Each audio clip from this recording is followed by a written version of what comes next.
I'd like to call this meeting back into order. So moving on to item number 8, which is report out of a closed session. At this time, the board is taking no action from our closed session. Moving on to number 9, which is the approval of the amendment of the MOU between MCOE and Millennium Charter High School to transfer business and human resource services from the MCOE to Millennium Charter School. Mr. Bousum, would you like to go down on that? Madam President, I was going to make the motion. Sorry, my bad. So I'm going to make a motion with a modification to what is in the packet based upon the input we received from Counsel for Millennium Charter High School. I move that the Monterey County Board of Education approves amending the Charter School Memorandum of Understanding between the Monterey County Board of Education and Millennium Charter High School to transfer business and human resources services from Monterey County Office of Education to Millennium Charter High School effective February 1st, 2019.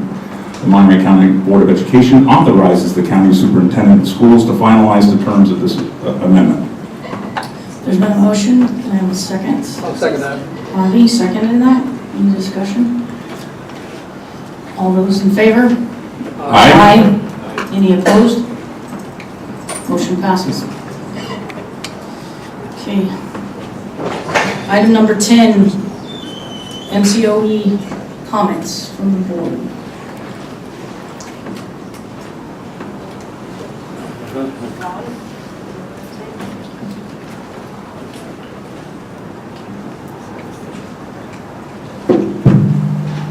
I have a lot of things to say, but I won't say them all.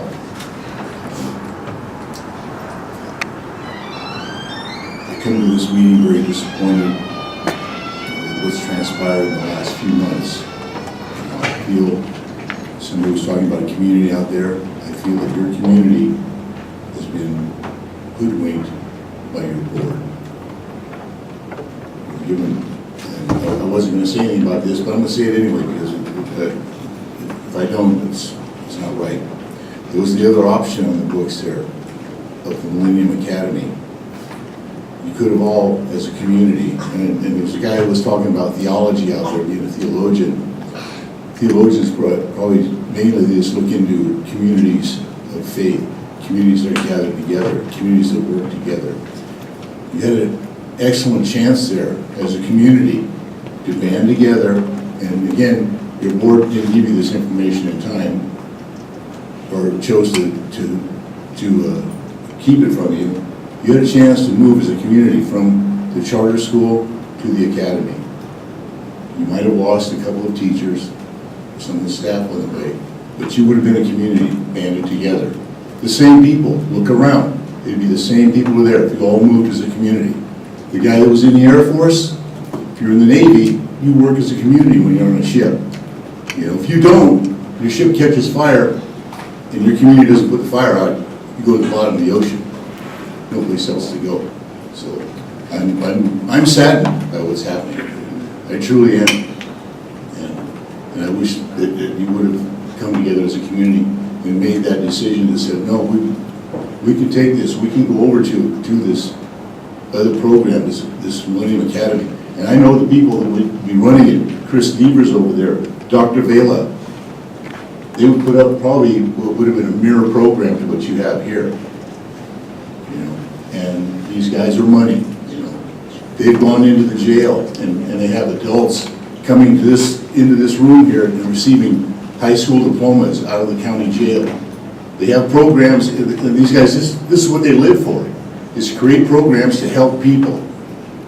You know, and I feel, this is my opinion, I don't speak for the whole board, but I feel that your board deceived you and led you down this path. And now this is where we are. That's my comment.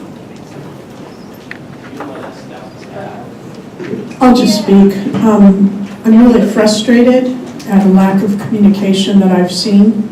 I want to thank all the speakers today because I really appreciated hearing from you.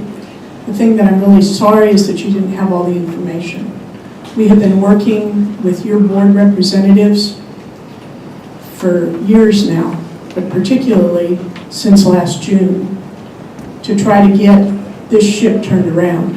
I spent my summer talking to your representatives, your school administrator, giving different ideas, because my job has always been in selling ideas.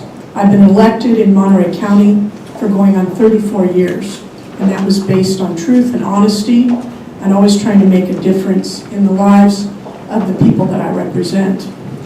And so I spent some of my summer, because I'm also in the business of sales. I work in real estate.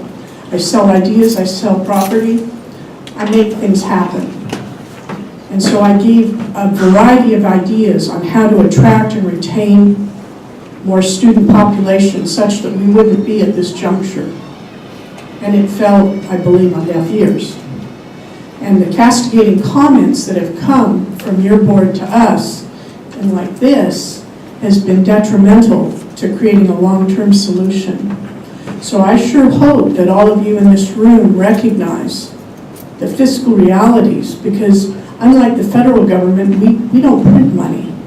And when you're saying just bail us out, well, which program do you want us to take money from? We don't have bundles of cash back there.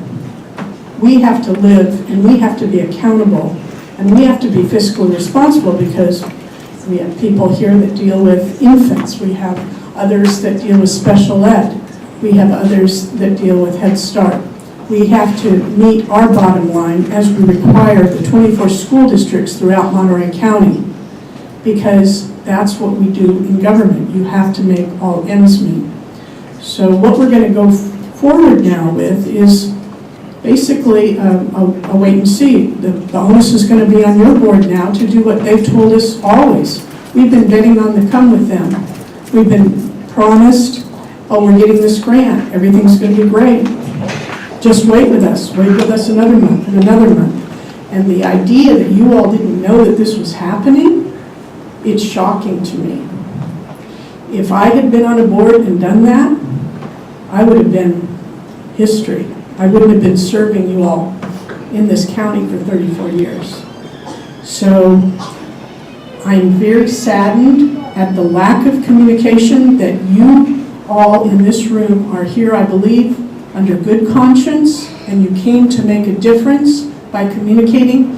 I am really saddened to learn that you were not communicated with, because none of this should have come as a surprise to you if appropriate communication had transpired for the last many months, and certainly last few years.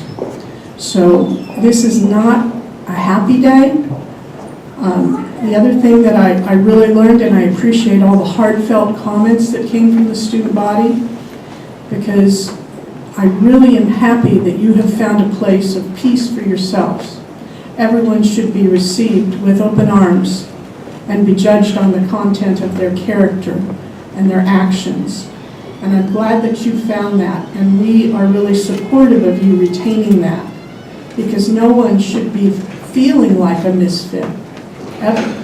And maybe you call yourselves that, but I don't see you as that. I see you as people that are trying to achieve and to rise to higher aspirations, because believe me, we need that in our county, in our state, in our country.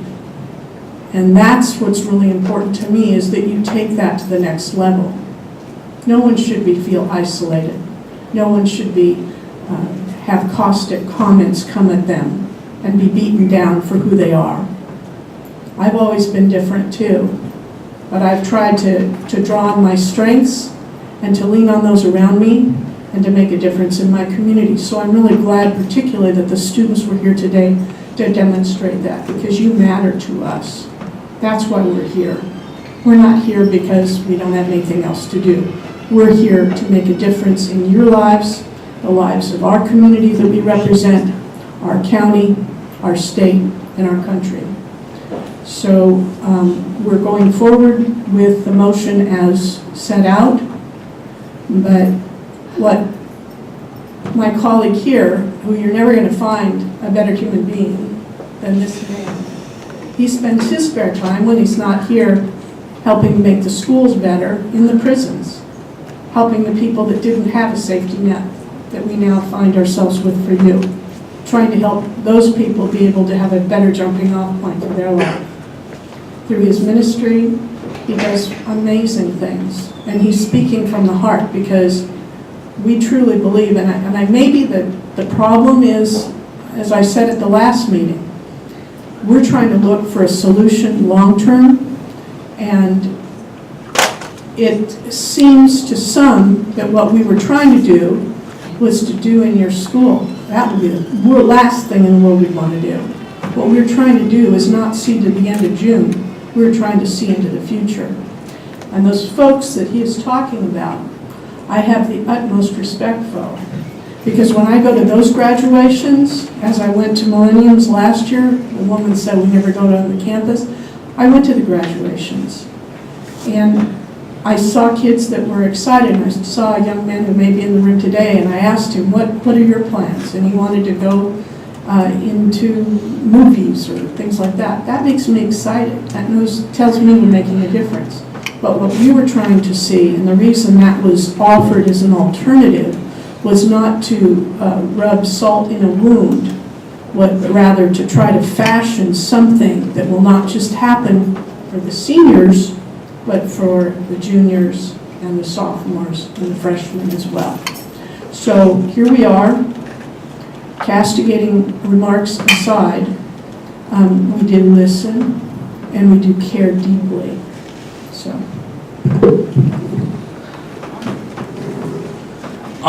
Just so everyone understands how these things work, when there's public comment, we don't engage in a discussion, because we're already here 5 hours. If we got into a discussion, we'd be here till 2 o'clock tomorrow afternoon. So I want to respond to a couple of things that were said, so I think it's important. The first thing is, one of the speakers said that the kids in our alt ed program are the kids that you all are, in essence, trying to get away from. And that's a very, very blatant mischaracterization and an assumption. If we took the kids from our alt ed program and put them in this room right now, they look exactly like you do. Yes, there are kids who are incarcerated. Yes, there are kids who have real problems. But it is not accurate to say that the kids in the Monterey County alt ed program should be feared. So I wanted to clear that up. Second thing, there was the individual who asked us to raise our hands if we'd ever been to the school, and we didn't, because of what I described. I was a parent at the school. I asked if we'd ever been to the school. I chaperoned a dance at the school. I have many friends in this room. My daughter has friends in this room. One of my good friends who I spent a lot of time on the phone with was Mrs. Thompson. If you know Mrs. Thompson, you know what that can be like. So, yes, I was part of that community up until the point in time that I could see that we would be here one day. And so my daughter made the decision to leave, and it was the right decision for her. The last one is a comment was made about why the charter allowed the principal to fire all the teachers. That's not how the charter is written. The Millennium Board is responsible for all personnel decisions at Millennium Charter High School. Speaking of the board, this is a pretty good turnout. All of you now need to get the agenda and the schedule for the Millennium Charter High School Board, and you all need to go to those board meetings, because starting, as we just discussed, on February 1st, it will be that board's responsibility to figure out how you cover expenses. When we finish at the end of the day today, there still is the problem that the expenses of the school are higher than the revenue. And that's not going to change by anything that we've done today. That's going to have to happen at the Millennium Board level. And I'm encouraged, and I'm very encouraged at the outpouring and the attention that you've all given. But there is a lot of work ahead, because starting on February 1st, the only money that Millennium will be able to spend is its school money. It will no longer be able to spend other schools' money. Thank you. Good afternoon, everybody. I want to thank everybody that's been here, taking the time out of their busy schedule to come to this meeting for the obvious. It's very important. It's the future of our kids. I too had a child that graduated from Millennium, and she's at CSUMB now. There are success stories, and I don't want you guys to think that you're not important to us. You are. I'm a new board member here, second meeting, and it's been tough. But thanks to you, I'm learning a lot. And I do want to express that every single student and parent that's here, it's important. You guys are important to us. And also understand that this is a serious situation that we're in, and I'm looking to see where we can find a solution to ensure that the students' studies are not disrupted. Millennium Charter School is a great option for many of the parents, and especially the students that are here attending now and for the future to come. And that's why it's worthwhile collaborating with each other and looking for a solution that will be good for all students. And so I hope that we can turn the page, begin again to collaborate with each other, and hope that we can come to a good solution for all students. Thank you. Good afternoon. As many of you, I was dreading today's meeting, but it was necessary for us to get to the next stage. And the first thing I want to do is I want to apologize to the students, because I don't think obviously it was not their fault. It's the fault of adults who have not been responsible in various ways, and there's enough blame to go around. It's not just one person or one board. We all have a blame and some responsibility here for where we are today. But at least we have ironed out some of the pieces, and we can get on to the next level and stop blaming one another. I do feel that the Millennium Charter School Board had some responsibility to inform their stakeholders of what was going on early on rather than later. As some of the others have said, it wasn't fair to not give you the opportunity coming into this school year to know that there were some issues that had to be addressed. I also want to say that there's a whole list of responsibilities for a board, and I don't think those were carried out from a financial standpoint. They were to approve and monitor your budget, act as the fiscal agent, which included receipt of funds, to conduct an audit and then approve that audit. I don't know if all that occurred within your board meetings or not, but if it did, I don't know how we got here without everybody knowing what the situation was. I have to say that I'm not a fan of bailing out charter schools, because I think charters are created for a purpose and that they're supposed to stand alone. But in this case, I guess we have to take a look at where are we now and how do we get to the next level. Because we do owe it to the students to ensure that they continue their education and that they have a place that they can feel safe and comfortable. However, I do want to stand up and say for the public school system, I don't think the public school system is all bad. And I got the feeling today that most people thought it was, but it does work for some people. It just doesn't work for everyone. But thank you all for coming out today, and I hope we find solutions going into the future. I'm not going to say much because everybody has already said a great deal right now, but I do want to say that I was on the board at the time that Millennium submitted their charter for our review, and obviously I approved it because we thought that the concept behind the Millennium Charter was visionary. It was something that was new to the community, and to some degree it's probably new to the state. So we were very, very enthusiastic about its future. Unfortunately, we have come to this situation right now where the future of Millennium is still to be determined. I do feel very heart-rending discussion we had this morning. The students and some of the parents had some very emotional things that they expressed, and I can understand your difficulty in living through this situation that we are in right now. However, let's look at the future. Let's hope that the future is better than the past. And we wish everybody best of luck, especially the seniors.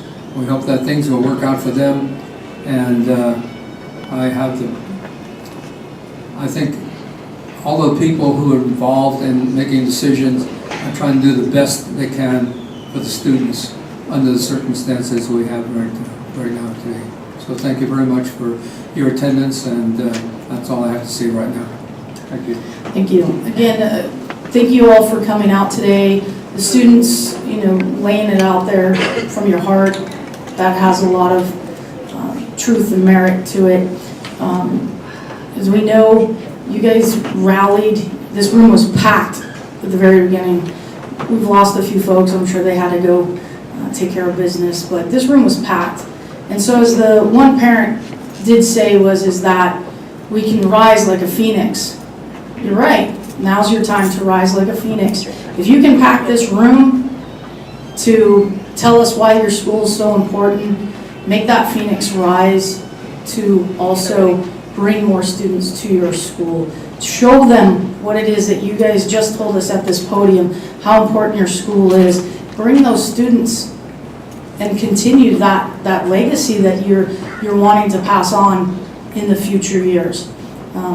It is so important that you are the face of that school. Your parents all want you there, but from peer to peer who has more impact. It's not me as the parent or the board member talking about your school. I talk about your school all the time to folks who are struggling, or folks who mainstream high school is not their place to be.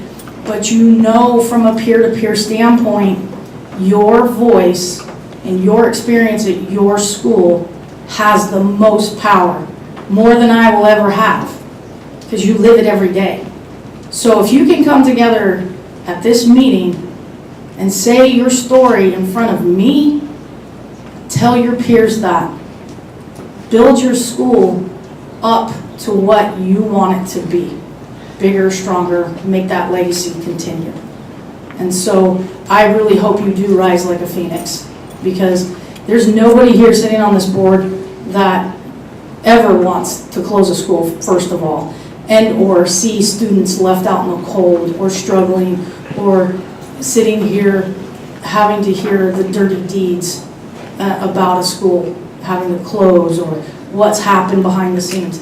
We want every student, and understand that's every student in Monterey County, all 78,000 of you, to succeed in whatever platform you choose to become. If you want to become teachers or entertainers or board members or whatever you choose that you want to do, that's our job. That's where we are at. And not one person up here does not feel for you or not have the heart. We were all parents. We all are there. But your success is also our success. We need your help just as much. So I beg you, as your peers, is get out there and help not only your school, but your ASB board. Hold your board accountable. Make them have your voice being heard on those boards. That's where the real work is at. So I ask of you, and we will continue to collaborate with your school. I hope that's the way we right the ship. We get it back off the dock, and where we're headed to is in a positive sense. Nancy, you had something to say.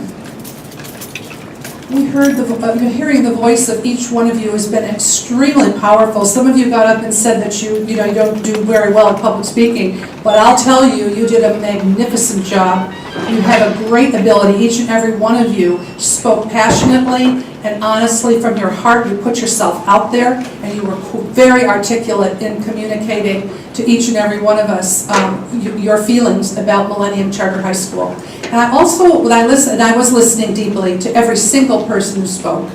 And one of the things that I heard from you is that you have come together as a community here like you've never come together before. I heard that from speaker after speaker that was observing what was going on. I don't think everyone has ever heard this kind of voice coming from all of the students and all of the parents so passionately for this school and realizing what it does mean to you. And one of the speakers said that it's actually in this situation that the real passion came out and the voice was heard and it really lifted up to a very high level. So I think you're in an awesome position right now to carry this school forward. And I believe, like Ms. Woldemuth said, you are going to rise up as the Phoenix does. But you're going to have to all pull together, and it's going to take everyone doing it. We have been working to have this happen, for this school to launch itself, like our other charters have done. And this one is particularly deep in the hearts of myself and all of us here in having created it from the get-go. Because we believe in options for young people, that they have to have the choices, that they have to be in an environment where the community is welcoming and uplifting to everyone. You are awesome as a community. The respect that you have for one another, that's not seen everywhere. Look at when people treat each other outside of a community like yours, and your parents' commitments to you. Look at the commitment, grandparents' commitments to you. We've heard it here today. You've seen it here today. It wasn't just speaking to this board, you were speaking to each other, and you were speaking as a community of what you can do to go forward. So this board is very much behind you. I am behind you and have been behind you, just wanting to see this school launch. We do have obligations in the roles that we fulfill with regard to the school finances. I mean, what can you do? It is an obligation that we have and a duty that we have to the public regarding the financial operations of a school. But this board, you've heard today, we will not stop the payment of the payroll for the teachers at the end of December. That will continue through January, when you will be transitioning over to doing your own back-end financials. If you feel you need to have another audit done, then you will have to do that. But this audit firm is from Southern California, from San Diego, that's highly renowned, and that has nothing to do with us, and everything was turned over to them to audit those books. If you want to go back and for your community to go to your board meetings and delve into that in the next month that you have, the time that you have, do that and see where you stand, and then take it from there. And you're going to need to bring the students into the school. Hopefully you'll go out there and be able to raise the funds to come into the school through your foundation, your own school foundation, that like other schools have a foundation that raises money and does these things, to have that there. So work together and know that this County Office of Education, myself as the County Superintendent, is there for you and have been, and I will continue to be with you in this vision. I believe in every one of the students in this county I see as my own, and believe in each and every one of you. And that's actually why we even created this school in the first place. It's at a point in time now where it needs to be, this needed to happen, I think, in order for it to go to the next level. We've been talking at board meetings and that kind of thing, but now it's your community. And I think you're in a really good place to go forward, and I know that our board and our new incoming superintendent, Dr. Gus, will be there to work with you as we've been, to see what you could do to bring this school through. Certainly work to bring it through till June and beyond, because you want to create this environment. You can do it. You've got the time to do it, but you've got a big steep hill here in terms of the finances to get it successful. But we wish you all the very best, and know that we're all here behind you, and hope that it will be able to come together. It's only going to happen if everyone is working together and not, as Ms. Claypool said, not just shooting arrows back and forth, but coming together and seeing what we need to do together and start afresh with the student body and the parent body to take action to keep your school rising up out of ashes to be the phoenix that will really soar to boundless heights. Best wishes to you all. Thank you, everyone. Item number 11, provide direction to Monterey County Office of Education staff regarding the initiation of the revocation process for Millennium Charter High School. The Monterey County Board of Education directs staff to complete a full and thorough review of the charter and the MOU and determine where there is compliance and where there is non-compliance at this time. Is there any discussions from the? And with that, I'd like to adjourn the meeting.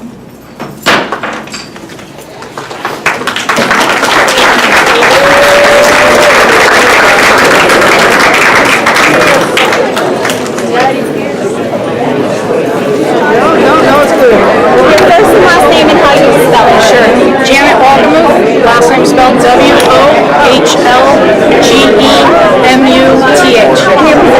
I am the president of MCOE. So kind of tell me, what decision did you guys make today? So really the decision that happened today is that we are going to be looking at having the MOU that is currently standing amended so that Millennium Charter School can take over their business services from MCOE and also the HR department, which they've already done, but it will be officially now worded into the MOU specifically. So that was part of it. We are also giving them a chance to work on bringing the school out of the ashes, so to speak, financially by reviewing the charter and making sure that the school is in compliance, as well as there's things that are not in compliance. So that way we can work in collaboration with them to get things right, and then obviously keep in contact with them, if not once, maybe twice a month, to make sure that we're both all on the same page, and then if we have to take other action, we'll take other actions. But right now, that's where we're at. How long will they have time? How much time will they have to take care of the debt, so to speak? The debt itself, that's still being negotiated because it wasn't. We don't deal with the day-to-day per se of it. They need to work on that as they move over and take over in February to start looking at things, and then see where they're at. Can you explain the decision to no longer withhold the payroll? So part of that, by us redoing the MOU to going till January 31st, which is what they asked for instead of December 31st, is that allows them to review the MOU, look at that, and then we still have to deal with their finances. So then we're going to end up pretty much doing their payroll for them for January, and then February 1st, they're going to take over all of their business services, which will be, they take over their payroll. Yeah, or the debt, wherever they stand financially when that happens in February. So will the students be returning to school in January? Yes, absolutely. That's part of that decision. If revocation were to be in process, then we would have announced that at the meeting that we're going forward with revocation at this time. That is not what was decided. It was decided to go through that MOU with the charter, find their compliances and non-compliances, but students will be returning as of January, I believe 7th is their next date of school. So all students can return. Can you talk about, I guess, just the students and the parents and everyone just showing up and showing, their support for the as a board, you can go to board meetings, you can go to LCAP or, LCFF events that the schools put on, and you'll get about a third, if you're lucky, of your population. And to see, they have a student body of about 136 right now. To see that many students and parents show up says a lot about their heart of their school and their drive to keep that open and what it means to them, which I think also really builds that community of students, and it puts a little pressure on everybody collectively as a community to say, we're going to bring this school to the peak, to the moment of time, and say, we're going to go out there and recruit more students. We're going to talk about our school. We're going to put this on the forefront. And that it's also that having this meeting also brings a lot of information forward to both parents, teachers, staff, board, of everything that's happened. Because, you know, anytime you're dealing with any kind of decisions, whether they're, you know, from elected, you know, you get tidbits of information or it's not actually factual information. To have it all at the same time, all be laid out the same way, it really helps open up people's eyes. But it also spurs this community to keep that passion, that fire going, that it's up to us to make this successful now. So that's kind of what we're looking at when it comes to, you know, having that many to show up. I wish we had that well of a turnout to every school event that wasn't sports related, but like, you know, the kids that are, you know, when we're talking about LCAP and LCFF funding, how money's being spent at your school, I wish I had that many people show up, because it's an investment. It's an investment in our youth. And it's not just this school, it's every school in this county, you know, having them show up and say, you know, my school matters, you know, and I'm very blessed that, you know, I have 2 kids in the school system, and, you know, I make it a point to be involved. I wish every parent was that involved, so it's great to see this kind of a turnout. Awesome. All right, cool. Awesome. Thank you. You're welcome. Thank you for your time. What do you think is county encouraged by today, or you're confident that the rest of the school year is going to be at Millennium for these students? You know, we really hope that that's the case. And like I said, it come February 1st, it's now their responsibility to take over their own businesses and their services. They just need to get up to 200 students or more? You know, if they could probably get it to 175, where we were talking a couple of years ago's numbers, I think they would be in a much better place. If they could get it to 200, we would definitely probably see a little bit more of that reserve cap that we talked about very early in the meeting.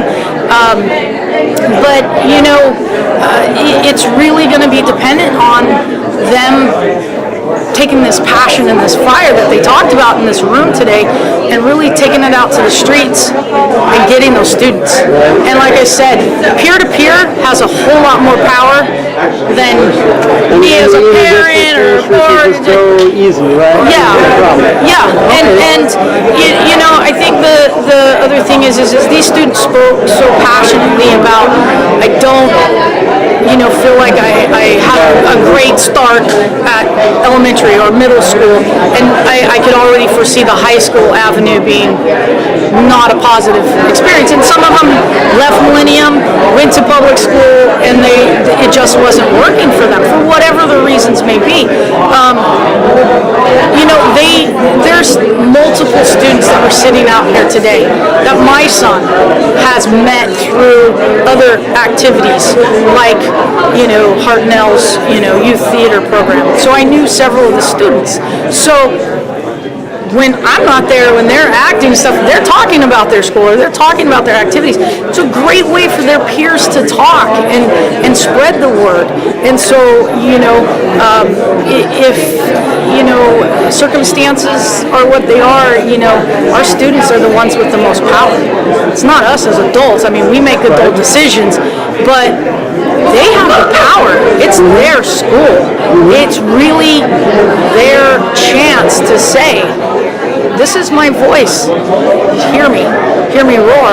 I'm going to make this school the best. And, you know, and we're there to help collaborate with their board and parents and students. You know, I mean, all of our hopes and desires is that this board, you know, from this board is, we make it to June, you know, and they can have at least a little bit of black and no red to be talking about moving them into the next fiscal school year, So that's our hope and our desire, by all means. So. Okay. Well, thank you. You're welcome. Yeah. We're hopeful, right? We're all hopeful. Who knows? Maybe I'll try to hit up the SB over there and be like, you know, maybe we could do a commercial. Well, maybe one of the things that they need to look at, and it's something to talk to the staff here, that's one of those collaboration pieces, is to take that McKay, that experience for them, and start charging small companies, small businesses that maybe can't afford the KSBW, sites or whatever, that they're in, obviously make money and stuff, but your local channels to make, business, videos and charge them a small fee. Exactly. And then put money, and teaching us, if they want to get into that business, how do you go into a business contract with somebody, being able to put out a great product, and then getting it seen by the community. And then it's still a teaching component, but it's a way to bring in money potentially for the school. Yes. And so, gosh, wouldn't that be a great opportunity? I'm teaching them on multiple levels what business and what it's like to run a business. And, in every piece that we can say we use it as a learning tool, that's obviously in the plus for the students. Yeah. Wonderful. Great. Fantastic. All right, you bet. It. Good education. Okay, so just broad strokes, can you tell me the motions that were passed?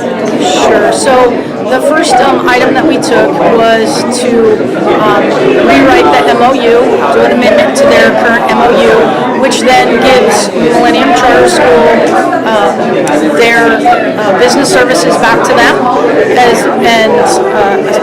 as well as the human resource division, which they already have. It's just not changed in the MOU, starting February 1st. And then the other piece was we didn't take action at this time on revocation, but what we did do was instruct the incoming superintendent to and her staff to review the MOU and the charter for compliance and non-compliance.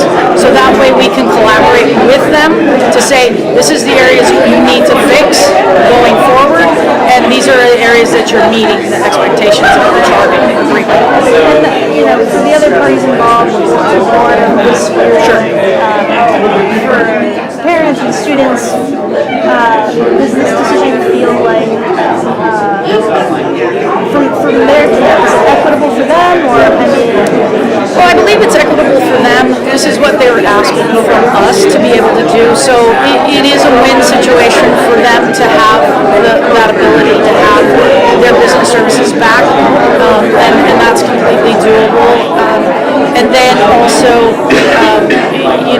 one of the things that I think for them as a board to see is that all these parents and all these students showed up, and now you have to answer to them as well on how important our school is, and we want to make a difference. right?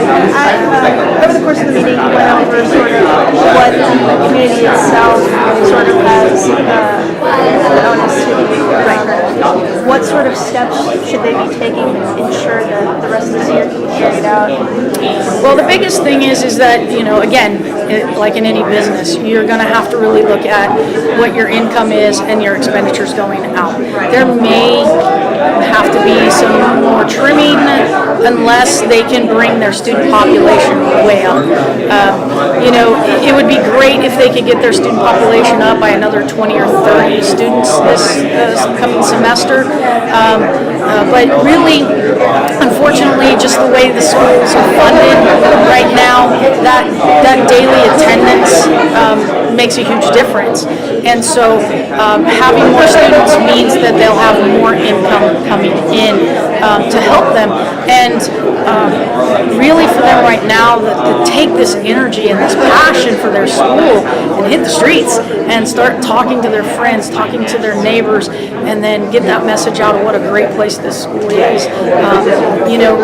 We all know kids in our community that maybe, are struggling to hit mainstream high school, or they're just not feeling like, I'm getting that almost one-to-one, small classroom size education. I can't afford to send my kid to to private school. And here's another great option here locally. We have, 4 major high schools here, and a 5th one coming on board next school year. we know that we have students that sometimes fall through the cracks, but that's the time for them to really work hard to bring in those students and get those students into a great opportunity and have other options. As parents, is always nice to know, and it's not like, oh, I have to send my kid to this particular school because I live in that boundary, but here's another option that we can have that's not going to cost me, a lot of money to send my kid to a private school. So with everything that, the events are proceeding, what is the main takeaway for you, not only as a parent, but as, a member of the Office of Education, board members, what do you take away from everything, the events that have transpired? Well, first of all, I think the biggest thing is that they have a community, and that community is passionate, and they love their school, and it's a healthy environment for their students. And of course, we all want to see it succeed. And so I just really like the energy. But more than that is that we're elected officials. We get used to being in front of a camera or somebody asking us questions and that kind of stuff. But for these students who public speaking is not their first choice, to get in front of a room of not only their peers, but parents, but people they don't know, and pour their heart out is, so moving that those students, felt that this was a safe spot, that they could say that. Has a lot to do with who they are and how they're growing as students. So, I really hope that not only myself and my board, but every parent, every community person that was here to hear it, whether your student was here or not, that you keep that passion going and you keep that drive for this school. I think that's super important. So, one of the things that I took away from when you guys were board members was speaking about everything that has gone down and how it's been sort of a collective series of events that have happened. Do you feel like your board has lessons that they've learned from this situation, and what might those lessons be? Yeah, I think we took away as a board huge lessons, and I think moving forward, it's obviously doing more. Eyes on fiscals, eyes on, those reports, and just, really looking at them very closely, and, the process, God forbid we have to go through, another one of these, but action's taken much sooner, and, I think also addressing the whole community, not just a few individuals, but everybody. So I think that's what we really took away. And like we said, we are looking out for every student, all 78,000 that are in this county, and so we all take huge lessons away, and our success is their success. Thank you all for coming out today. I greatly appreciate your support and for the support of the school. All of the speaking that was done by our students today it made me so proud as your principal, that you are using your mind and that you are using the gifts that you've been given and using your ability to have a voice in your community, because that's what this is all about. That's what in high school and what we're trying to do is have you embrace your individuality, but use your voice in a positive way. And I'm so proud of all of you for using your voice in a positive way and speaking up for things that you feel passionate about. And so I just greatly appreciate each and every one of you that got up there and spoke today and did such a great job. And thank you, parents, for coming out and supporting your students and being here. It's greatly appreciated. Well, I certainly echo those statement that Melissa just made to you. You were the difference related to providing us time and some ability to then move forward with the school and try and make it successful. I just want to say that, I've been in education, involved in education for quite a while, and I've never seen a community come together the way that you did. And I couldn't be any prouder as a board member to represent you. I just think you're terrific. So I just want to say that.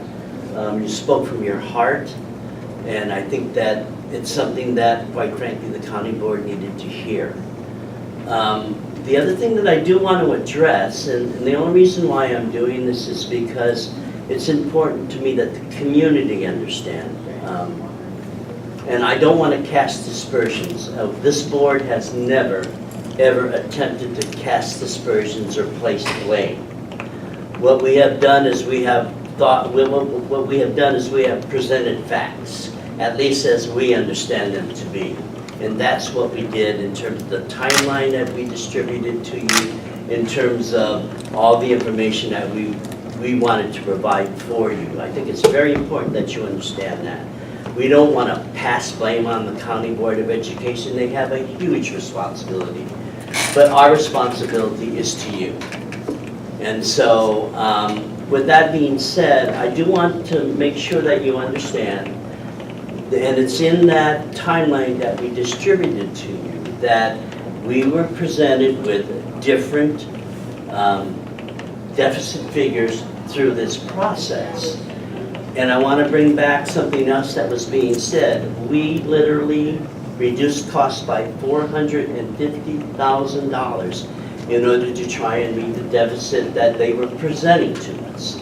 So through that process that we've been working with the Board of with the county board here, they have presented figures to us that deviated. And every time they did that, we thought we made the reductions necessary in order to meet that figure.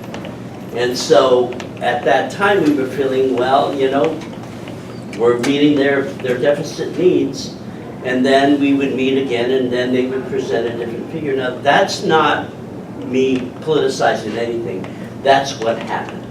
And so as we went along, we felt that we were working with them positively in terms of meeting their deficit figures, to the point where very recently, within the last month, they presented a figure to us that was unreachable. And then we certainly asked questions about that. They immediately changed that figure to another figure that was a lot less. So in terms of not being transparent with you related to information that we were dealing with, it really had to do with the fact that we thought we had met their deficit figures as we moved along. And, we didn't want to unduly alarm the community when we thought we had met their figures.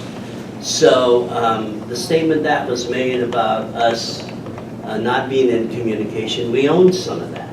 But the issue is, again, that we thought we had met their deficit figures. And so now it's come to this, and quite frankly, if we had and I'll say this a little bit more in terms of my opinion, collaboration, working with them to look at a solution to the problem as opposed to taking hard positions on the issue, I don't think it ever would have gotten to this place. That's very important for our community to know. Quite frankly, whoever knows us knows that. It's up to them how they interpret that. But for us as a board, with our integrity in terms of working with you, I just felt that needed to be said. Okay, so with that, any other questions that you may have, please ask them, and we'll respond to them. Can I just add something to Tad's point there about, I concur with what he says, but, given that information and stuff too as well. Being the newest board member for the past 3 months, one of the reasons I did want to get involved in this is because we were hearing stuff. They were at the board meetings, at the school board meetings, some of this information was coming out, and some of the things that they were working on, they were letting us know. Unfortunately, nobody was there. None of the parents. So I encourage you moving forward as you do. Get involved at these school board meetings every Thursday, the last Thursday of the month when they're out there. Because this is how we found out, and this is why I want to get involved, because you do got a great group of board members, and I want to commend them of their hard work, relentless work, all volunteer times, weekends, nights and stuff. They're working relentlessly for you and for your students. And it's an honor to work beside them. But yeah, this information was starting to get out there. Again, we just need the parents to come to the board meetings on a regular basis so you can see firsthand what's going on and see how this board is working for you. Yeah, I want to echo that too. And you know, I love history personally, so I kind of like reading board minutes and things like that. If you have any inclination and you want to like look back and see, if you want to know for yourself what went down, you can absolutely do that. You can look at our minutes, and you can look at the minutes of the county board too. And I encourage anybody who's interested to do that, so that you do have the information for yourself. I think that's one of the best things about the Brown Act, is that there has to be transparency, and there has to be good record keeping.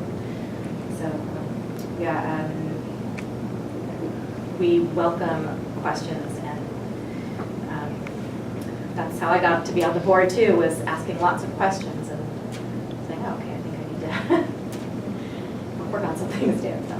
I think it's also important to kind of reemphasize what Albert was saying to everybody. This is not the end. This is our opportunity for a beginning. And if I see the community coming together on a crisis situation that just occurred, we need that same type of energy from you ongoing. Because it is a problem of solvency. The county board is not incorrect in terms of what they're saying is how we got there, that we have some disputes about. But I mean, the issue is that, you know, we have 1 month, that's what they're really saying to us. And then now we do own control of our own business services and human resources and services. That is what we've been asking for, quite frankly, because of the control that we felt maybe the county office had related to our costs. But now we own that responsibility. And so as we move forward, we do need your support. We need your recommendations. We need everything that you can give us. And we need students. If we get 10 more students by the time the school year is over, that really supports our situation. It is $9,000 a student approximately. And if you look at the debt that at least they're saying we're at this point, that would go an awful long ways in terms of bringing forward our solvency. The other thing that's really, really important for you to understand is that with this board and this school year, we are not deficit. We are solvent, and that's been given to you by the County Board of Education. What has, in our interpretation, what has occurred is all the past accounting errors that were made, and then all of a sudden coming to fruition now that causes the deficit that we may be looking at now. So that's really an important statement for you to understand. Yeah. It's not that we're deficit spending this year, because we're not. Or another year. Right, or that's right. We did not consciously do, we did not make any decisions that would be classified as deficit spending. That's really critical. So what are we looking at to finish out the school year on our own? How much do we need to come up with? You know, that, I don't want to not answer. We're trying to get to that answer. And one of the problems that we've had, quite frankly, is getting to a figure that we can work with. And so when we get that answer, we'll certainly then let everybody know that. It's just been difficult for us. And you can tell by the timeline, mind you, the difficulty in that. But that's my best answer at this point. Once we know that, if everyone can rally around that, that's great. That's what we need, and so it's our efforts now, folks. We own it, and so we've got to rise up and meet the costs here. I think we could say possibly somewhere between 90,000 and 250,000, which is a big gap, right? But like we're saying, that's what we're looking at in terms of discrepancies. That's what they presented to us. And that we're still trying to get the documentation for, so that we can verify that. To verify that the amounts that they said that we owe, that we actually owe that, and that those are substantiated and not just. And you're right, and our attorney is involved in terms of trying to make sure that we get that information. What's the time frame that they're allowing for this deficit to be paid off? We are hoping to negotiate that with them, and that's something that the working group, the finance working group of our board did bring up with the MCOE subcommittee and staff in the meetings that were discussed, that were alluded to today. We brought that up a few times in those meetings, and it hasn't been considered seriously until now. So we're hoping that it will be considered seriously at this point. And so initially that was a part of the problem. We actually thought we were working with the end of the year. We were presented with these issues and we're like, okay. So there's some errors made. Excuse me, you're talking about the end of the fiscal year. Yeah. No. At the end of the fiscal year. The fiscal year and the school year are the same. So talking about next June. And that's always, since we started talking to them in June, that's where we thought we were negotiating. It was made clear to us just 2 weeks ago, no, that's no longer what we're doing. What we're doing here is you guys need to become solvent month to month. And I go, whoa, wait, what? So to answer your question, it's gone from that now to, okay, now we're gonna give you your back office services, which we didn't even know we were negotiating anymore, which is great to come back and get that for our MOU. And so we hope to negotiate some terms that allow us to pay this back over time, right? Or to make up that deficit over time so that we can continue to pay our bills throughout the month. Because even with that projection, the $92,000 amount was where we would be if we didn't gain another single student and we kept spending the way we were spending. So no cuts, same students, that's where we would be. So we're like, oh, 92,000, well, if we made some cuts and we gained some students, we could possibly make that up and be back in the plus column by the end of the school year. And if we are looking at taking on some kind of a loan, we would be looking at years of paying that back, like any other loan. You know, we'd be looking at 3 to 7 years, something like that, which says we think the school is viable for into the future. So that's your question. Yes, thank you. You have a question over here first, and then Mr. Erickson. Just a quick question. Of course, I think everyone is now ready to start fundraising for our school. I'm told that before we can accept any money, we have to have a foundation set up now, since we're our own entity without them messing with our money. How soon can we get a foundation set up so we can start putting some money in it? That's a good question. Yeah, I will look into that ASAP, and I have worked on setting up. I'd be happy to help work on it. And it does take a little bit of time, so, and because it's like holidays right now. Right, no, I get that. So, I mean, tomorrow it needs to be done, but. Yeah, I hope that we'll be able to get it done by February 1st. Okay. But I So I wouldn't want it before then anyway. I don't want to put out guarantees. And the other thing is that the board members would not necessarily be the officers of the foundation. Right. So there will need to be there will need to be other people who are willing to come together to form another board for that foundation. So that's something that you guys need to think about. That's one way to take money, but isn't the PTO already, I think that's has its own bank account and can accept money and then make gifts to the school. That's right. Okay. So there is already a mechanism to accept, so we wouldn't have to hold off on any fundraising So, necessarily. Us as a PTO board can accept the donations on behalf of the school? Yeah. Yes. Yes. Okay. So I was told we specifically needed a foundation to receive the money. I might need to look into that because the PTO is currently using our tax ID number. We fall under the same tax ID number. When the school was established, what happened is, when the school was established, you guys had a nonprofit number. And then when they opened the PTO and it started, we fell under the umbrella. So we never actually, PTO was established, they never applied for one. It's not their own separate. So we all, the school and PTO share the same tax ID number. We looked into it, and it cost us like $5,000 to actually get our own tax ID number. And I believe that Jacqueline's the one that knows how to fill out that form. But yeah, we do share the same. We share the same number. But I would be happy to look into what it would take and how we could form a little foundation just, to receive donations. I'd be happy to figure that out. Great. Mr. Erickson had a question. So I just wanted to clarify, you said we needed 10 more students, a little bit more than 10 more students, but we get about $9,000 per year per student. We're at about $92,000 in deficit. We would need about 21 more students to be able to make that up for the rest of the year. Yeah, that's what they were saying. Okay. Right. I just wanted to double check to make sure I wasn't wrong. Right, because the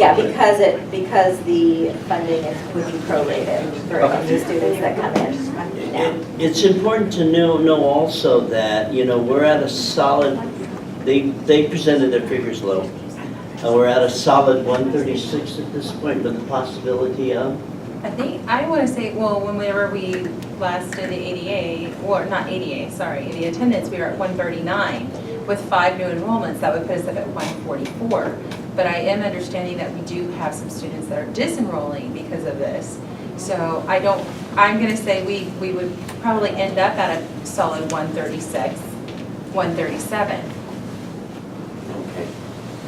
So that's my question. What are we going to do as a school and a board to bring this information forward to the community that we are going to be our own entity now, that we're solvent, you were saying, for this school year?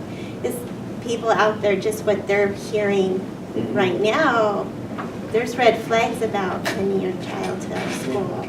We're all standing together and we want to fight, but how are we going to get the community, how are we going to get that message out there that we are okay on our own if we can pull in these numbers? Don't give up on us yet. So, and then to me, thinking with the media right now, it'd be the prime time to jump on that somehow and bring in the positive into it before it dwindles away and it's forgotten and people just assume, oh, that's going under, why do we want to be involved, or donate money? I think we just let them know that. So I'd love to do like a commercial or something if you want. I'll do it free of charge, whatever. Increase enrollment. You guys were the group that used our Sherwood space for your summer youth press conference, right? With Could be. Yeah, I recognize that. That's right. Oh yeah. I have a question. That'd be amazing. For some of the parents that are probably thinking it, so what happens after January 1st? They're going to pay, understood, right? They're paying our teachers until January 31st. What happens on February 1st? I think that's one of the things that they were all asking in there, and nobody's asked it yet. So what happens on February 1st? That's where we take the money that was originally going into the county treasury, so our SB 740 funds, right? Which helps us pay for our facilities. So that's our facilities funds. Our ADA monies, those monies would go into that account, into a banking account in which the checks would be signed off. It would be established through our board. The checks would then come through our board, and everything would be done the way that it should be done, right? I think they're just worried, are we going to have, that they're going to go to school on the 1st? I think that's, January. February. So I think the honest answer is, we have a lot of work to do to figure that out. Absolutely. That we know the direction of some of the things that we need to do. But yeah, we have a lot of work to figure out how we're gonna make sure that the school is going to be sustainable. So, you know, we'll be having a special meeting to call the full board together because we're just a small portion. We aren't authorized to make decisions on behalf of the board. We're authorized to gather information, right? And then disseminate it back to the board so that the board, our full board, can make decisions. You know, in terms of what's going to happen for getting the word out and publicity and things like that, I think what is going to happen is that we call on our school community to form some committees, to form some working groups to make that happen. You know, it's really, you know, Dr. Katowski got that right. We have to keep working together to make this happen. Is that? Well, I think the thing is too, like the fire's burning now. Yes. So we can't let time go. We can't all take a vacation till next year before we all come back. A lot of parents left. A lot of people don't know we're in this room, that we're here. And it's like we're here, but everybody was here. So we need to put it out there. We need to have another meeting. We need to figure out the committees we need, the other board that we need. We need to do it as a whole, because you can't do it in bits and pieces, you know. So I think that's the first thing, is we just need to put another notification out there that we are having a meeting at the school and this is what's going on. I mean, there are so many options to look at. So I was just thinking, you know, offhand, I mean, it's just something to throw out there. I know that when I was going to send my second grandchild to a charter school, my concern was if he does go up to 6th grade, where is he going to go in 7th and 8th? They don't have a 7th and 8th grade charter around. That could be an option in the future if it's going to plug 70 slots, and we could just have to hire 2 or 3 more teachers to fill that slot. I mean, it's just ideas, and it has to come together, you know, because we have to fill a quota, and that's our goal, and we have to advertise it to the community now. We have to get all the kids to go on Facebook and to tell their friends. You know, I just happened to read last week about a child at North High, a girl that got beat up, and it ended going up on the news. And I was thinking, God, if I would have went with my gut and wrote into that right then and there that night, because she had 1,000 people respond in the Salinas community on how it was a man, I think, that he felt about his daughter getting beat down like this. And I wanted to say, come to Millennium. That's a safe haven. Come and meet the kids there. You know, so these are the kind of messages we got to get out there. Actually, there was a parent, June, her daughter doesn't attend here. She actually did reach out on Facebook, and she did tell them that there was a school, and she did make Millennium one of the schools. So she did, it was in the comments and stuff, whether they read them or not, I don't know. And I couldn't find that site to go back to, and I thought that had a big following for that, you know. We reached that couple, I guarantee they know 3 or 4 more other students that could probably come to this school in an instant. And those are the kids that you want to reach. And I've already told Albert I'll try to reach out, but I think what she's asking too is that we need you guys to communicate with the parents. I think that although we knew you guys prior to this, but there's a lot of them that have to work. They can't take the time off. So we need to make sure that we do communicate, and I think that once that forms, then we will all be one to come together. So we have a special meeting. We've already, like, right after this meeting, we decided, we knew that we had to call a special meeting of the board. So that is happening Friday at 10 a.m. Ms. Burns will, you know, she's already said that she's going to be putting on Aries the, you know, information about what happened here today, and the special board meeting announcement will go out on Aries, of course. Yeah. May I ask if it's Friday at 10 a.m., like a lot of parents are working, it would be better if it was Friday at 7 a.m., so more people that work have options to come. I don't know how you guys usually do it, but that just seems like it's only going to be for retirees, really. Yeah, we usually meet in the evening. You know, it just doesn't seem like it gives all the parents an opportunity to come. What I would like to encourage And again, it's like a us together type of concept, but the efforts for fundraising, the efforts for recruitment, things like that, I would think it's a very powerful message if we get parent leadership related to that. We will certainly work with you and support you, but if the leadership came from parents, I think it sends a message to the community about the commitment of the parents of Millennium High School. Now, again, we'll be right there with you. But, so I know, listen, it's easy for me to say I've been retired, right? But at the same time, those parents that can, I think if they want to donate their time in terms of the leadership, in terms of trying to support that, it's a great message to send related to you know, the camaraderie, the culture, the support that Millennium is committed to. Okay, I just think it's really important. David had a question as well. So does this mean what's this mean with the McCabe relationship? Or would that still be something we're knowing that, or after February we could? Quick response is that we're committed to McCabe based on the MOU. And so until we're able to negotiate language changes in the MOU, they really do hold the authority in that area, unfortunately.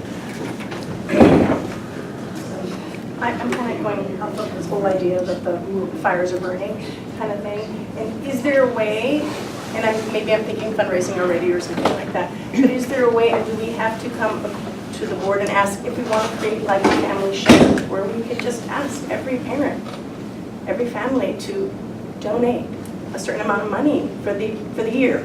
And in our case, it'll be for the rest of this year. And I mean, it's not something unheard of. I've been to, my last charter was a $350 per family share. And it is a donation, you have to say it that way. But most people, if you buy into the philosophy, you buy into it, and you know that this is what you want, you know, $300 is 2-3 dinners with your family, really. And could we do that? And do we have to ask you guys for permission first? Or can we write a letter to all our parents and say, open up your checkbook and just write us $300? Can we do that? I know that sounds really harsh and straightforward, but it's kind of bottom line. We need the money. I think if it comes from an independent group of parents acting on their own, we have nothing to do with that. So if I created this group, I could Yeah, ask I mean, parents. any parent is free to talk to any other parent. If we are talking about changing school policies or creating a new policy, that's something that the board and school management would have to consider and analyze and create as a policy.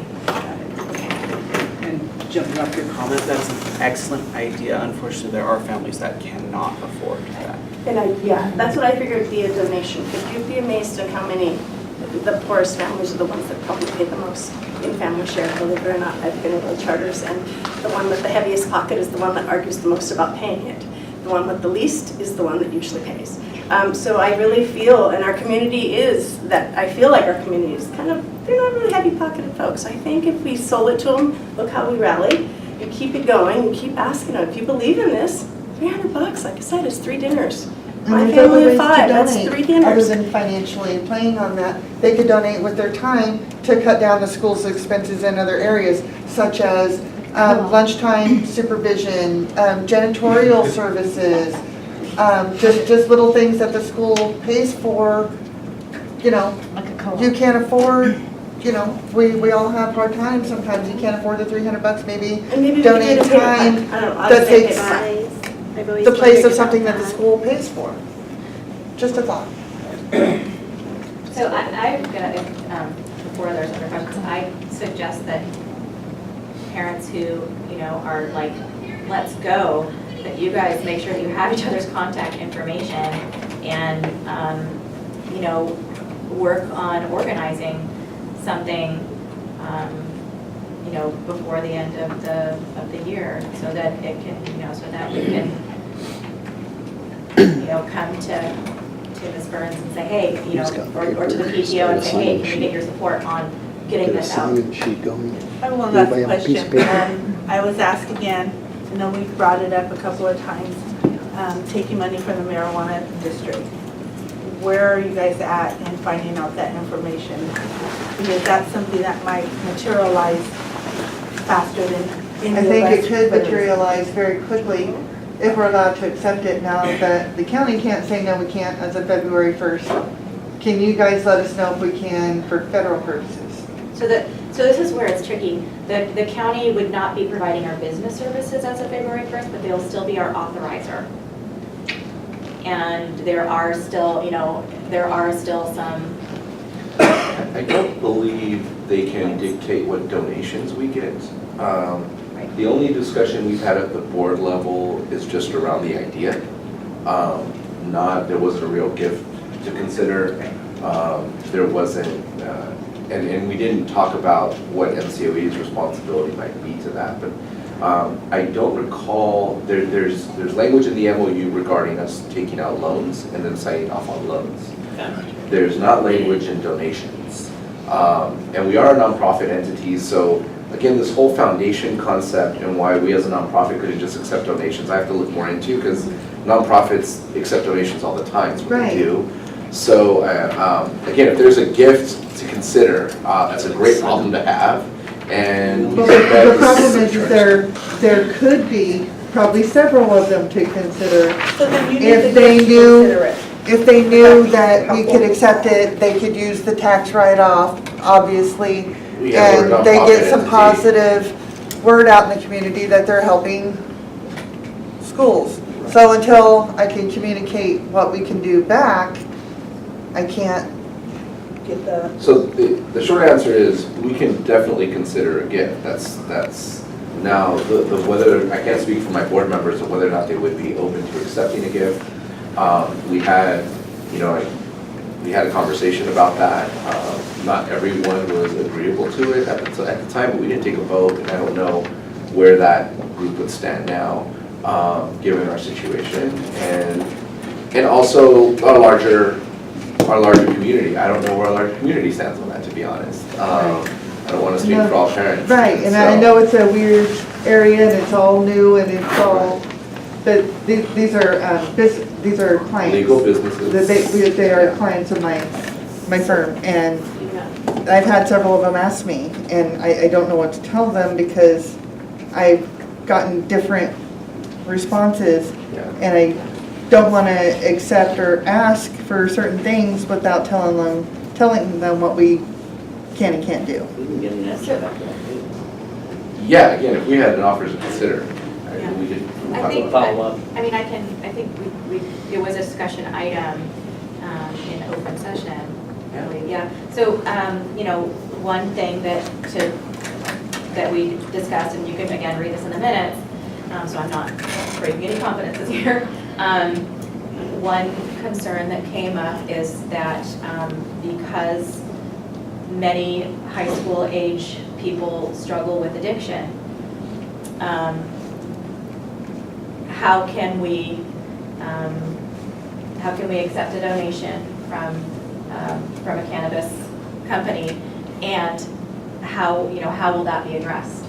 So I get that. That's something to consider. And that is a real concern.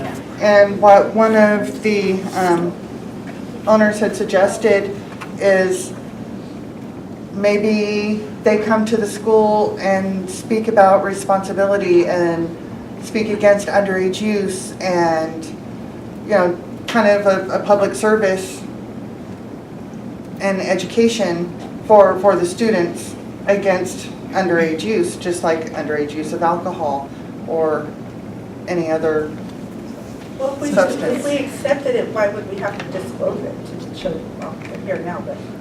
I mean, an anonymous donation is an anonymous donation.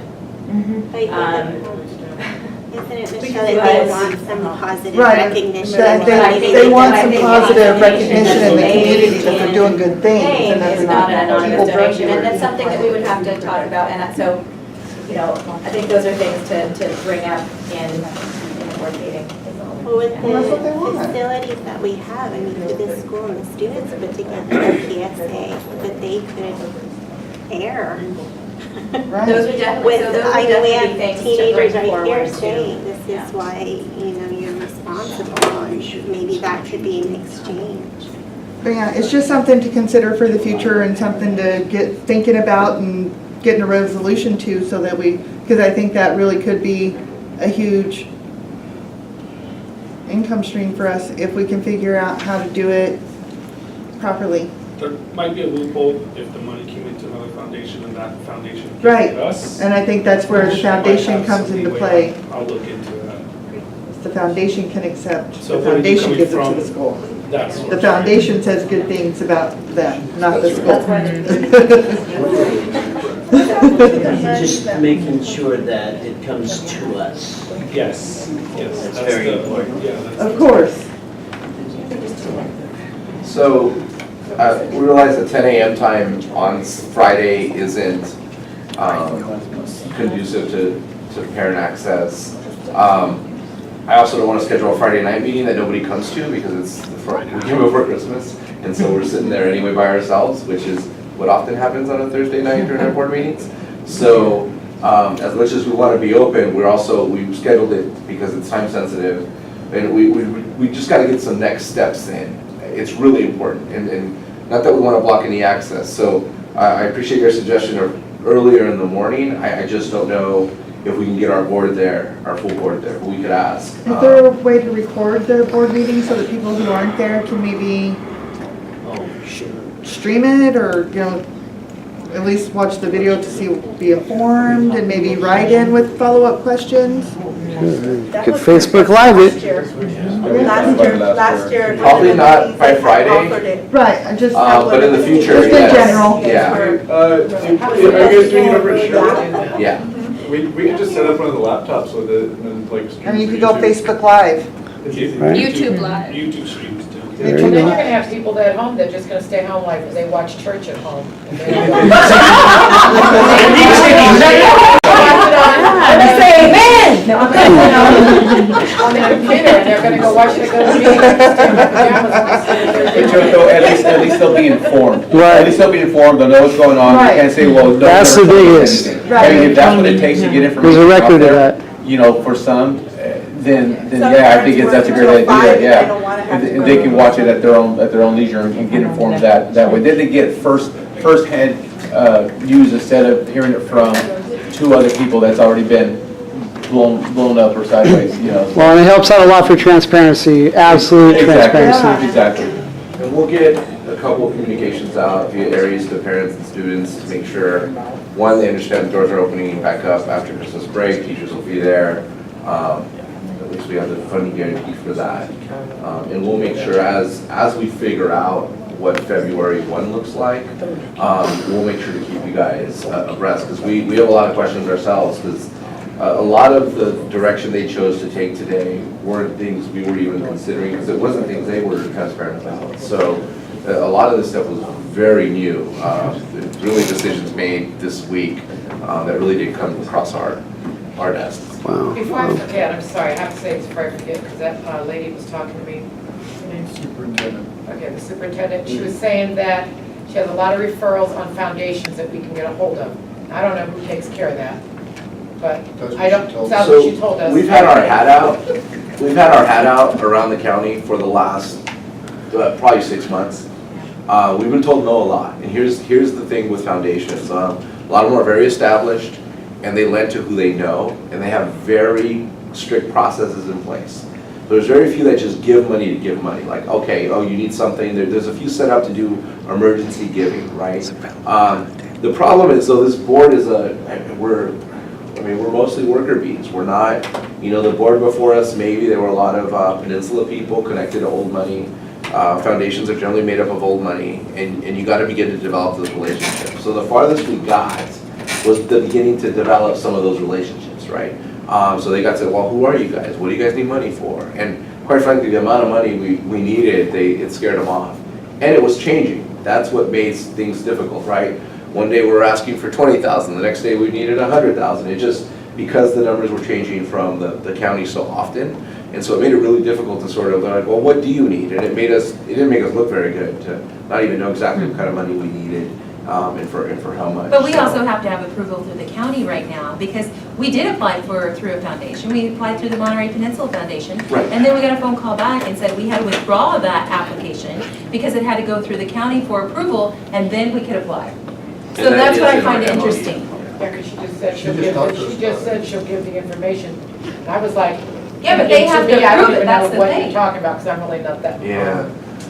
You know, I don't know that much about I don't know, finance. she said she was on her way Financial out, part. this was her last meeting, and It was. she said she'd do anything she could to help, because she doesn't want to see it fail. I don't know, that's just what she said. I think if, if you want to follow up on that, I think that would be fantastic. The calendar has that. Yeah. Yeah, what's, So time, effort, energy, dollars, pennies, students, sounds like students, fundraising, or loans seems to be some of the possible options. Which ones are, they're going to provide the most return? Is that going to be students are the dollars and fundraising is pennies? Time, effort, energy. I just want to know what would be the best thing to focus on. enrollment is by far and away, because every enrollment leads to another, potentially, right? And so the more kids we have, the more word of mouth we have, that begins to grow our network. Where we're weakest is in Salinas. A lot of kids up there, very few of them said they were from Salinas. And that's not a bad thing. We love that we have a countywide attraction. But we also sit in the middle of a city with 10,000 high school students, and maybe 0.002% of them choose Millennium. And so, or even know Millennium exists. And so we're sitting in the middle of an untapped, I think, market that could easily provide the number of students, but it requires students from Salinas to go in the first place and to talk to each other.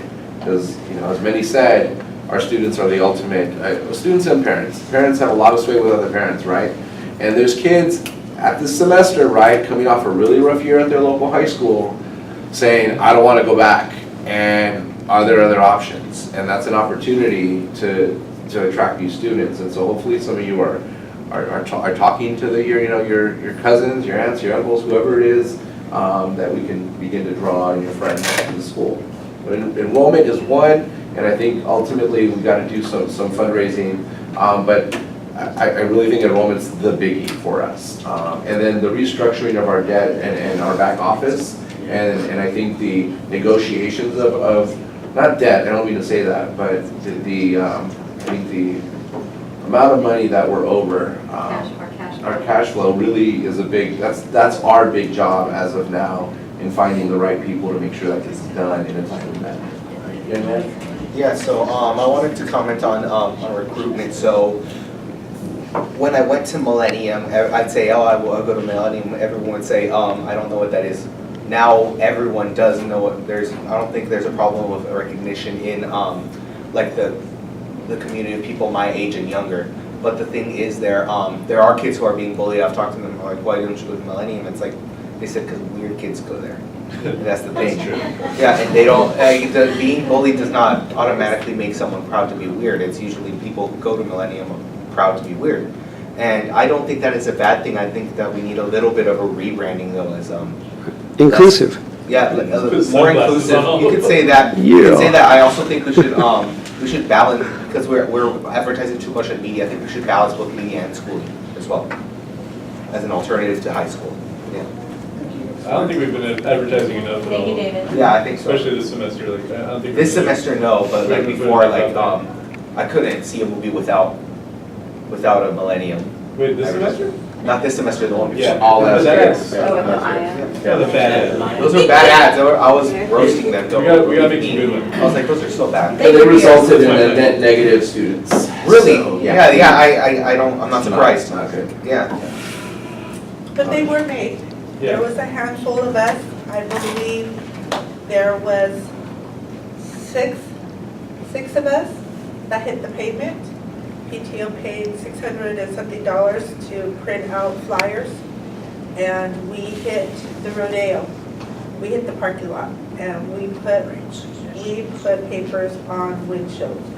And then after that, I think there was about the same amount, a little less. We hit right before school started, we hit the Target parking lot. We hit the mall until we were Kitty told. paper parade. Yeah, we hit the mall until we were told to leave the premises. So we did, the small group that knew that we needed enrollment, like we said, parents weren't showing up for boards, but that small, we did try. We did try. I don't know if anything came of it, but there was an effort to recruit over this summer once we knew that we needed students. So we do still have flyers. I believe Jennifer has them in her car. So if you want some, see her and she could give you some flyers to pass out. At the end of the day, our biggest recruitment comes from word of mouth. And so when we ask people how they heard of us,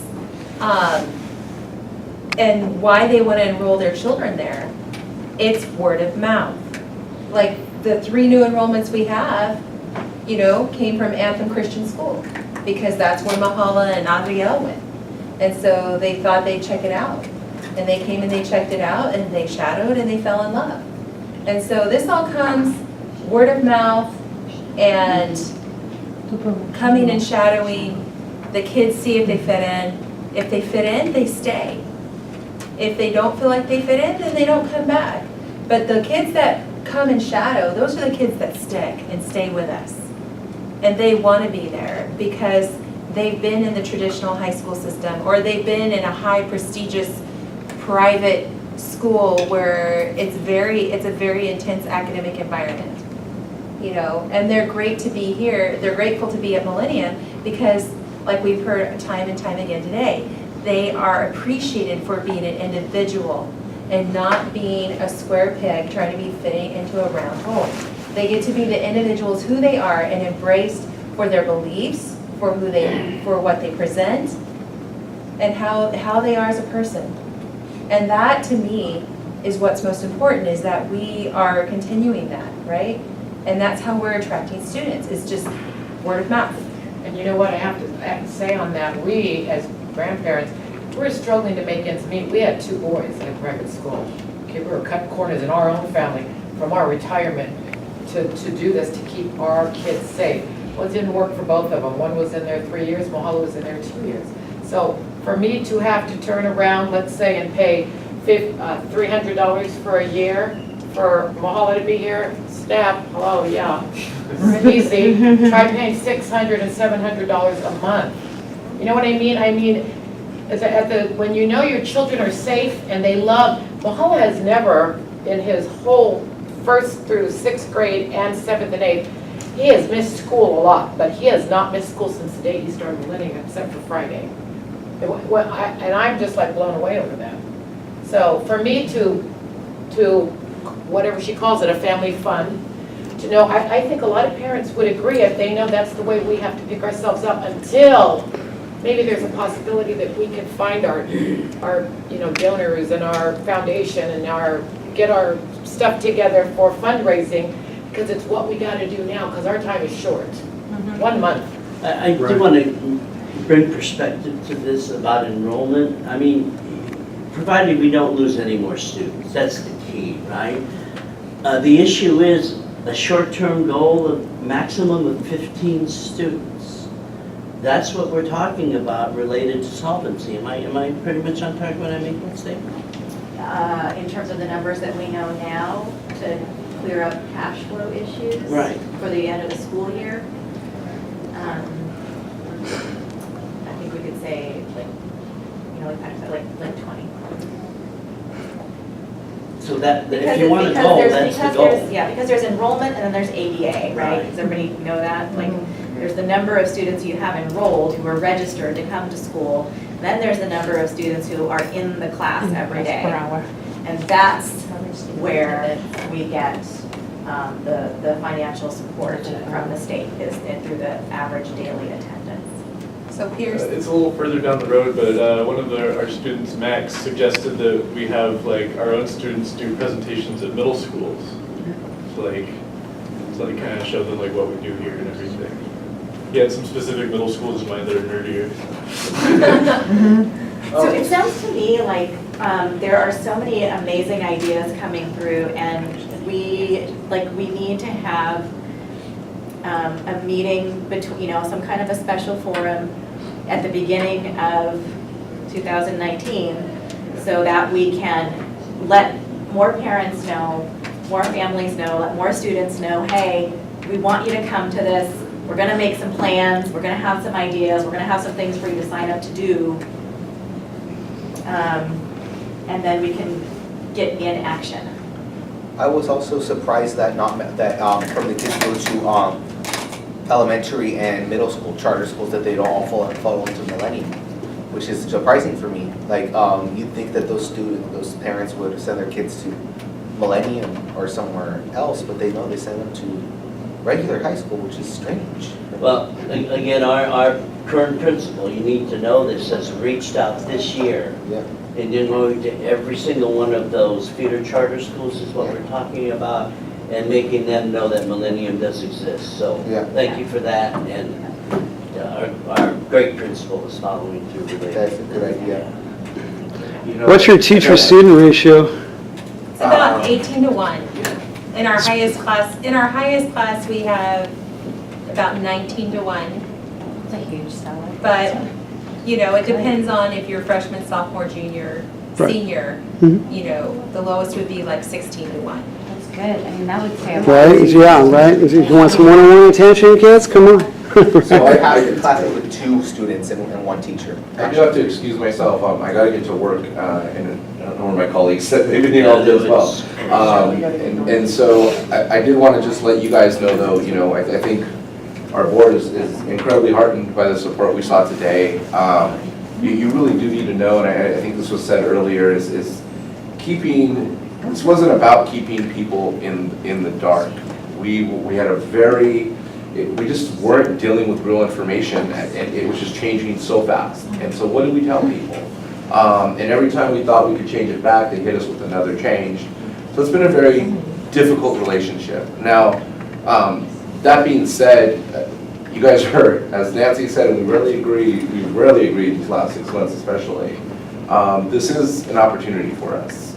And I think we could, you know, it's not going to be easy, but we could come out ahead on this opportunity if we, I think, seize the momentum, right? And that does translate into enrollment. I think, guys, reach out to your current classmates, because I'm not sold that everybody's going to come back in January.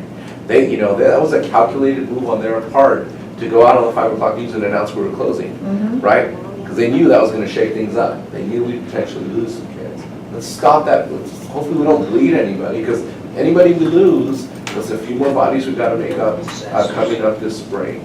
And so those are sort of real, and as we meet to really, I think, lay out, we need to get professionals in place that can really focus on our back office operations, because we think if managed well and scrutinized properly, we can make up some of that money they're charging us errantly, we believe. So that's something we'll work on very hard.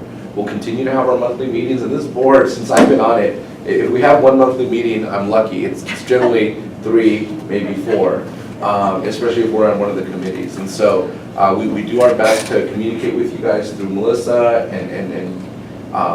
and I think the Aries communication, so definitely read those. We'll get something out, right, Melissa? Yes. So following this meeting today, and make sure everybody in the school community understands we're open for business. They'll probably find out through the news faster, because that's going to definitely be part of what gets shared out on the 5 o'clock news. So, and look for the Monterey County Weekly. I really believe there's going to be a big story out there. Share that regarding this whole situation, with the story being that we're open for business in January, and that'll be a huge recruiting tool. That is a widely read publication. Share it with friends. Say, hey, this is the school I go to. Why don't you come? Because I bet a lot of you will be quoted in that article from what you guys said today, because there was some powerful testimony given today. So from the bottom of our hearts, thank you as volunteers for your school. We know what we're coming to work for, and you guys showed us today. We knew that. That's why we do what we do for you guys. But you guys showed us today that there's an incredible heart here, and it's been worth the fight every step of the way. So I'll put this meeting up, and if anybody wants their specific one cut, just tell me the time of when it started, when it stopped on the video, and I'll make a specific clip of that if you want. Also, that sign-in sheet, you probably want to take that and drive up that parent energy. Where will we find the clip at? I'm gonna put it on YouTube. If I get an email, I give you a card already. If you give me an email, I can send you a link right back to it. Can you just send me the link and then I can upload it to our area's communication? Yes. Okay, that would be perfect. Yeah, send me an email and then I can send it right back to you. All right, and I think, well, I'm gonna- I'll give you another card. Yeah. So I don't have to go look for it. Cool. Well, I feel like we won the first battle today, so. Thank you. Merry Christmas.